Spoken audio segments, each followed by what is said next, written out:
আচ্ছা, আমি কিন্তু এই ফার্স্ট টাইমে দেখলাম মানে ডিমের মধ্যে চিকেন, এটাও কিন্তু একটা ইউনিক আইটেম। এটা কি তোর মাথার থেকে বেরোনো সাগর ভাই? অবভিয়াসলি। আচ্ছা, 30 টাকায় আর 30 টাকায় 8 রকমের আইটেম দিয়ে 30 টাকা। তোমাদের এখানে 30 টাকায় 8 রকমের আইটেম দিয়ে ভেজ থালি হয়? কি কি যাচ্ছে একবার শুধু বলে দেবে সাগর। এখন পাচ্ছি দিচ্ছি। না না, কি কি যাচ্ছে একটু শুধু বলে দাও। চোখা যাচ্ছে, একটা ভাজা যাচ্ছে, আর হচ্ছে তরকারি যাচ্ছে। আচ্ছা, সোশ্যাল মিডিয়ায় এত মানুষ তোমাকে দেখছে ভাইরাল হয়ে যাওয়ার পরে জিনিসটা কিরকম এনজয় করছে, কিংবা সেলটা কি একটু হলেও বেড়েছে?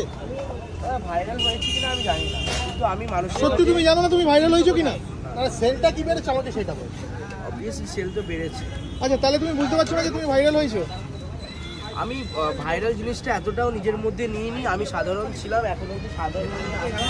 আচ্ছা মানুষের ভালোবাসা পেয়েছি। আচ্ছা, অনেক মানুষের ভালোবাসা পেয়েছো, তো কিরকম লাগছে সেই ভালোবাসাটা